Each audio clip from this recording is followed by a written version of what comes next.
Bom, quem é o professor Diego? Sou formado em Educação Física, licenciado e bacharel pela Universidade Metodista de São Paulo. Tenho especialização em Educação Física Escolar na FMU, também de São Paulo, e em handebol na Unifil, em Londrina. Até na época que a Unifil tinha o time lá de handebol, um belo time de handebol, foi campeão da Liga Nacional, do professor Jean. E eu fiz a minha especialização, minha pós-graduação lá. E hoje acabei de finalizar meu mestrado em Educação, em Políticas de Gestão Pública Educacional. Fazem 3 meses aí que eu terminei o meu mestrado. E ano que vem estou indo pro doutorado. E em termos de atuação profissional, eu sou docente na Faculdade de Educação Física na Universidade Metodista de São Paulo, com algumas matérias, handebol, educação física escolar, didática, futebol, bases teóricas da educação física. Eu leciono em faculdade de pedagogia também, na FAINAM, em São Bernardo do Campo, em temáticas também relacionadas à educação física, corpo e movimento, oriento TCCs, projetos especiais em grupos, psicomotricidade na infância. E aqui na Universidade Metodista eu também participo de um projeto que chama PARFOR, que é um Programa Nacional de Formação de Professores, também no curso de Pedagogia, onde eu atuo com as professoras que fizeram, na verdade, os cursos de magistério e hoje estão fazendo pedagogia para se atualizar perante a lei. Então, essa é mais ou menos a minha atuação profissional e acadêmica. Dentro do handebol, eu sou diretor da Federação Paulista de Handebol, no departamento de mini handebol, onde eu tive o prazer, a honra de colocar essa diretoria em 2014. E também sou técnico aqui da ADC Metodista, nas categorias do mini e do mirim, que apesar de nós não termos mais o adulto, nós temos a categoria mini de 6 a 10 anos e o mirim, tanto masculino quanto feminino, com um número considerável aí de crianças praticando aqui na universidade.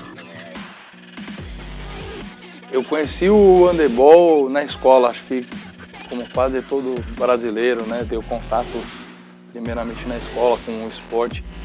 Eu tinha 7 anos de idade, eu lembro perfeitamente da aula, da quadra, de como estava vestida a professora e como eu falei, cara, é isso que eu quero fazer, é isso que eu gostei mais de esporte até hoje, a possibilidade de correr, de saltar, de arremessar, de fazer gol. Eu lembro tudo muito perfeitamente na minha cabeça, isso é impressionante.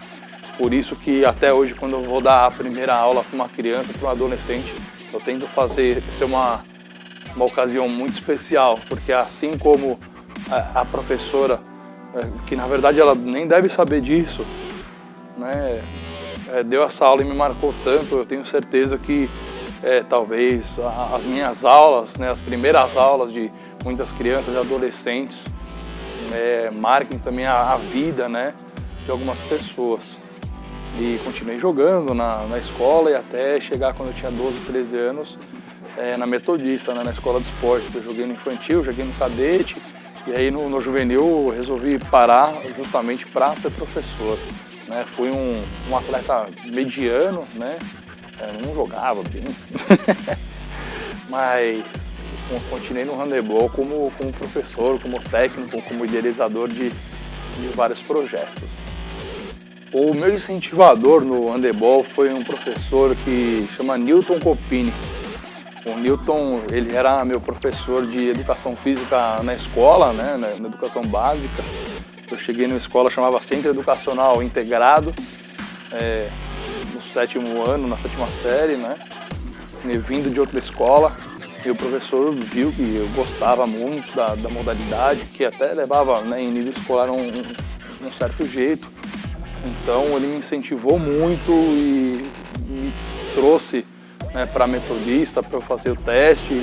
Mesma coisa, o primeiro dia na Metodista, eu lembro até hoje, lembro da quadra, lembro do professor que é o Ula, que é o Vilmário, que é um cara que eu adoro, uma pessoa que eu tenho um carinho muito grande. O Ula foi meu primeiro técnico de clube, depois vieram outros, mas o meu grande incentivador é a pessoa que deu o start mesmo foi o Newton Copini, que acreditou, que viu um pouco de potencial, viu um pouco de paixão naquilo que eu fazia e me apresentou para o mundo assim, do handebol um pouco mais complexo, senão teria ficado só na escola mesmo. Olha, eu vejo o handebol brasileiro com muito potencial, né? Eu acho que nós temos tudo para ser uma grande potência. Nós temos tudo para isso, né? Nós temos material humano, nós temos extensão territorial, nós temos pessoas apaixonadas pelo handebol. O que nós precisamos criar no país são formas de se fazer as coisas em prol do bem comum, né? Categoria de base, nós que lutamos tanto aí pelo mini handebol, por unificar os sistemas e mostrar, na verdade, como eles trabalham, né, na Europa, que é um grande modelo de categoria de base, adaptando para as nossas necessidades, realidades, objetivos. Aqui no Brasil a gente já tem problema, imagina nas outras categorias. Eu sou um otimista por natureza, não acredito muito, né, no handebol no nosso país. Mas nós sabemos que enfrentamos alguns problemas culturais, de administração, acho que como qualquer empresa, né? Mas eu prefiro ver do lado positivo, de ter pessoas, né, apaixonadas e querendo que o handebol cresça. A ideia do mini handebol, na verdade, ele pintou de uma necessidade. Eu já dava aula em escola particular, né? Inclusive a escola onde eu estudei, o Colégio Integrado, que agora tinha virado o Colégio Integrado Americano. E tinha algumas crianças de 6, 7 anos, 8 anos, que falavam, mas não tem aula, né? Pra gente que é do Fundamental 1, e naquela época que era 2001, 2002, não tinha. Eu falei, não tem, é só do mirim pra cima, né? Eu falei, pô, será que não tem mesmo? E aí que eu comecei a pesquisar, eu estava na época da faculdade ainda, né, finalizando, e comecei a pesquisar o material da Federação Europeia, da Federação Internacional, alguma coisa também da Confederação Brasileira, que colocou o projeto Mini Handebol em 2000. E foi aí que eu comecei a ter um pouco mais de contato com o Mini Handebol, e os artigos do professor Carlos Garcia da EHF, que na época já eram um pouco mais elaborados, foi o que me fez começar o trabalho com o Mini Handebol. Falar, poxa, dá para dar aula, então dá para dar treino para essa faixa etária, né? E aí teve um menino, o Fernando Seregato, que ele é filho de uma ex-professora minha. E ele ficava lá na quadra, pô, professor, empurrando o carrinho, me ajudando. E aí ele foi o primeiro aluno meu de Mini Handebol. E aí ele começou a fazer as aulinhas, aí veio um, veio o outro. O meu assistente técnico da Metodista, o Matheus Bettoni, era da turminha dele. Ou seja, meu assistente técnico hoje foi meu aluno de Mini Handebol. Aí você vê quem tá ficando velho, né? Mas foi assim que começou a história do Mini Handebol, por uma necessidade, né, e por um interesse das crianças em jogar. E depois que começou toda a questão de estudo, de querer fazer livro e dar curso, a coisa acabou crescendo, né? Depois, em 2007, eu coloquei o Mini Handebol na Metodista, não tinha nada de Mini Handebol na Metodista, né? Então eu implementei. Em 2014 eu coloquei o Mini Handebol na Federação Paulista de Handebol. 2017 eu finalizei o livro Teoria e Prática do Mini Handebol junto com o professor Milton Giovanni Bergamaschi, né? Estudou comigo na mesma sala da faculdade, né? Eu, ele, o Mike, Adalberto Pereira, o David, pô, grandes amigos, aí um abraço para todos eles. E escreveu o livro durante 4 anos, né? Ele lá em Santa Catarina e aqui em São Paulo, alguns encontros presenciais. O ano passado nós fizemos o lançamento do livro na Universidade Metodista, no 2º Simpósio Internacional, né? Que teve uma presença absurda de grandes nomes do esporte, né? Muita gente no Salão Nobre, no rotativo deu mais de 600 pessoas, lotou o Salão Nobre da universidade, né? Demos um curso junto com o professor da EHF, o Carlos Garcia, que era nossa referência, é nossa referência até hoje, né, no esporte. Então, o caminho do Mini Handebol está, assim, da minha parte, ele é bem longo e bem sólido, um passo de cada vez, mas eu julgo que eu estou conseguindo conquistar tudo aquilo que eu acho que o mini handebol merece, que o handebol merece também com o mini. O país mais forte do mini handebol. Tem algumas respostas, vamos lá. O país que tem o maior número de praticantes é a França. São 120 mil crianças praticando mini handebol na França.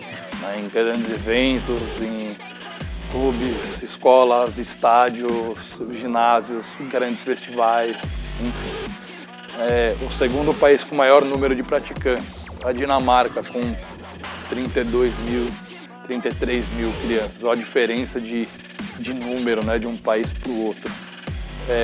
Quem são as grandes referências teóricas, metodológicas dentro da Europa, principalmente os portugueses, né, por meio do professor Carlos Garcia, que é um dos formadores da Federação Europeia, noruegueses, também todos os professores da Península Nórdica, né, Dinamarca, Suécia, enfim, Noruega. E no leste europeu eles têm um trabalho muito interessante. Na Bósnia, na Croácia, na Hungria, né? Inclusive o clube da Duda, o Gior, né? Audiet, eles têm o mini handebol lá, eu estava conversando com ela um pouco tempo atrás.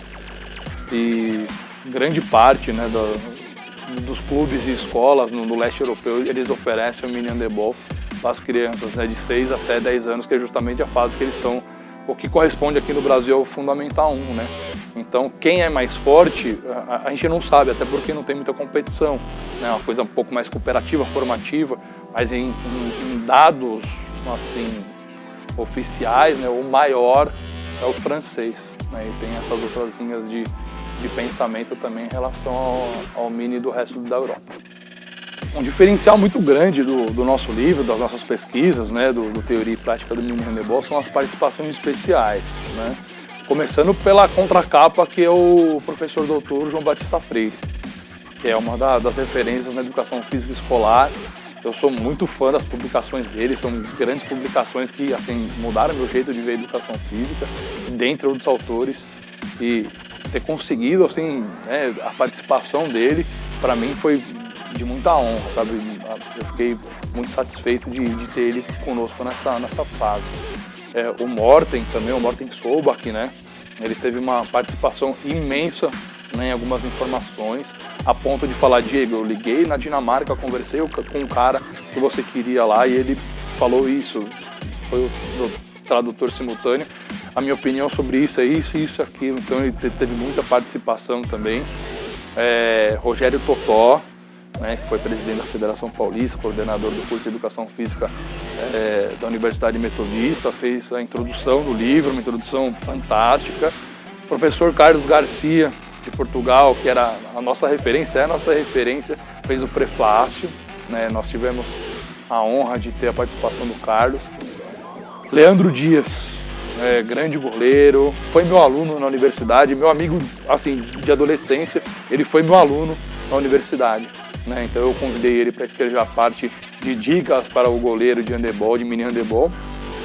E a partir de uma conversa com o Leandro, eu falei: Leandro, eu queria um grande nome de atleta no livro, justamente para servir de incentivo, né? Tanto para os professores quanto para as crianças. Mais ou menos assim. O que um grande atleta, um atleta campeão, mundial, que é o caso da Duda Amorim, nós identificamos na Duda esse grande ídolo, né, essa grande figura, porque melhor jogador do mundo, campeão mundial, 4 vezes campeão da Champions League. Assim, a qualidade dela, os feitos dela são sensacionais, são incríveis, além de ser uma pessoa, assim, ímpar, né? Eu vou convidar a Duda, eu gostaria de convidar a Duda para ter uma participação no meu livro, no sentido de quais são as suas dicas, Duda Amorim, para essa criança que está começando, né? E o Leandro é muito amigo da Duda. E ele fez essa ponte e comecei a conversar via WhatsApp com ela lá na Hungria, eu aqui em São Bernardo, né? E ela começou a mandar os textos, eu identifiquei nos textos da Duda que tinham, em vez de 10 dicas para o atleta, a criança, né, de mini handebol, tinham 5 dicas para a criança e 5 dicas para os pais, né, que é uma coisa que hoje em dia a gente tem dificuldade de tirar um pouco essa ideia do pai que precisa vencer a qualquer custo, né, de ficar cobrando muito a criança quando ela tem 6, 7 anos de idade, né, de identificar uma modalidade que a criança goste, que todo professor sabe que o trabalho com a família é muito importante, né, então nós fomos lapidando esse texto e se transformou em 5 dicas para as crianças e 5 dicas para as famílias, pais responsáveis. Então foi um processo muito legal, muito gostoso, muito gratificante, e ter a participação da Duda no nosso livro é muita honra, né? Uma coisa muito bacana, acho que para todos, né? É um legado que a gente deixa para todo mundo. Qual a solução para o handebol brasileiro? Pô, pergunta, né? Complexa. Vou falar mais ou menos da minha parte, sem entrar em grandes questões administrativas e de patrocínio, que todo mundo sabe que é super importante, né? Mas eu acho que uma grande coisa que nós temos que fazer aqui no handebol brasileiro é criar a cultura do handebol, né? É oferecer para as crianças, quando elas estão na idade de brincar e de ter aquela modalidade X, Y ou Z, poder de escolha para a criança, senão ela só vai ter a modalidade X. Então nós precisamos mostrar a nossa modalidade também de uma forma lúdica, agradável, divertida, dinâmica e com boas aulas. Uma coisa que nós precisamos também aqui no Brasil é todo mundo falar a mesma língua, ter um sentido só. Eu vejo algumas diferenças até de nomenclatura ainda em relação ao mini handebol, né? Uns chamam de sub-10, uns chamam de não sei o quê. Não, gente, assim, é mini handebol, tá? De 6 a 10 anos, 6 e 7 anos a categoria chama mini A, 8, 9 e 10 chama mini B, né? Nós até lançamos agora um aplicativo, além do site, além do livro, além de folder da Federação Paulista, além de todas as páginas que nós temos, né? Mas lançamos mais um canal que é o aplicativo Mini Handebol, que está disponível lá no Google Play, né? Na Apple Store também, justamente para socializar e para todo mundo falar a mesma língua em relação ao que fazer em relação ao handebol. A base é muito importante, né? Nós conquistarmos o nosso público, nós conquistarmos as famílias, nós termos pessoas que gostem, né, do handebol, pessoas que vejam o handebol com bons olhos, que seja uma coisa rentável, que seja uma coisa profissional, que seja uma coisa com qualidade, que movimente os ginásios, que a criança, a família tenha vontade de consumir, de estar lá com o handebol. Então isso aí eu acho que é só uma das coisinhas, né, que a gente pode melhorar, né, e pode fazer para o nosso handebol crescer. Mas eu acho que se cada um fizer o seu trabalho bem feito, com amor, com qualidade, com afinco, dentro daquilo que tem a especialidade, né, que é o meu caso no mini handebol, que eu julgo que tem muito para contribuir com o mini handebol para todos, né, eu acho que o nosso handebol só tem a crescer, só que nós precisamos nos unir, a gente precisa não ter vaidade, a gente precisa todo mundo se ajudar, seja pelas redes sociais, seja pela troca de informação, seja por fazer cursos, seja por encontros, seja por promover, né, festivais, jogos para as crianças, enfim. E, bom, deixa o restante que eu penso para outros episódios, senão vai ficar muito longo. Vamos lá, vamos escalar o time dos sonhos aqui, o modo dinheiro infinito, né? Goleiros: Thierry Omeyer da França e Heinen Fricks da Alemanha. Ponta esquerda, Alemanha total, o Gensheimer e o Kretschmann. Sensacional os dois. Lateral esquerdo, vou colocar o Hansen e o Karabatic, apesar que o Narcisi também ia dar uma briga boa aí. Central, vou nos clássicos: Ivano Balit e Jackson Richarlison da França. gostava muito do Balic jogando, impressionante, eu achava ele muito bom. Lateral direito, Olafur Stefansson, da Islândia. Pivô, Rolando Urius. Rolando Urius, que era cubano, nasceu em Cuba e naturalizou espanhol. E Bertrand Gillet, da França. Apesar que eu gostava muito também do sueco do Islândia. Mas esses dois aí, o Gillet e o Urius, pra mim, já resolvia bem. Ponta direita, Luke Abalu, da França, e Ivan Kupic, da Croácia. E para defender lá o DJ Diná. Para mim, acho que já tava legal. Acho que é isso. Quem foi o melhor técnico da minha vida toda? Tem nem que pensar, viu? Mário da Silva, Ula. Esse é o cara. Carinho que ele tinha pro pessoal, respeito, o jeito dele dar treino. Ele conseguia ser sério, conseguia ser engraçado, conseguia ser líder. Olha, eu tenho ele como um cara sensacional, de verdade. Fui atleta dele pouco tempo, né? Ele teve 2, 3 anos, acho que, como meu técnico aí. Mas a admiração que eu tenho por ele é uma coisa impressionante. E dos técnicos que eu admiro, que não foram meus técnicos, né? Sinceramente, o Jordi. O Jordi Ribeira, o Morten também, eu gosto muito do estilo de dirigir do Morten, eu gosto muito da pessoa dele. O Jordi eu conheci também pessoalmente, né? Não cheguei a conversar tanto, né? Igual eu sempre converso com o Morten, mas o trabalho que o Jordi faz é uma coisa absurda.